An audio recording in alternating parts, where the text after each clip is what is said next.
प्रियंका गांधींवर पूर्व उत्तर प्रदेशच्या प्रभारी पदाची धुराही सोपवण्यात आली आहे। याचा नेमका फायदा काँग्रेसला काय होऊ शकतो आणि प्रियंका गांधींसमोरची आव्हानं काय आहेत हे एकदा ग्राफिक्सच्या माध्यमातून पाहूयात।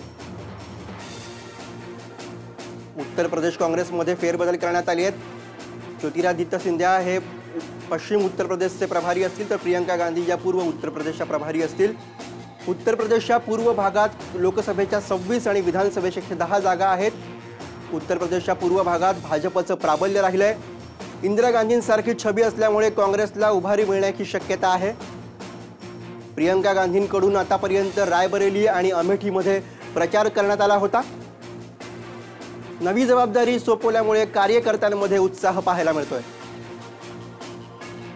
प्रियंका गांधी यांच्या समोर आव्हानं असतील ती पती रॉबर्ट वाड्रा यांच्यावरील आरोपांची।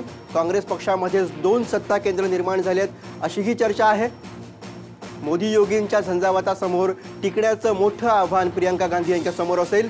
तसंच भाजप आणि सपाशिवाय बसपाशी देखील त्यांना लढावं लागणार आहे। उत्तर प्रदेशातल्या हिंदुत्वाच्या लाटेचं कडवं आव्हान देखील प्रियंका गांधी यांना सहन करावं लागणार आहे।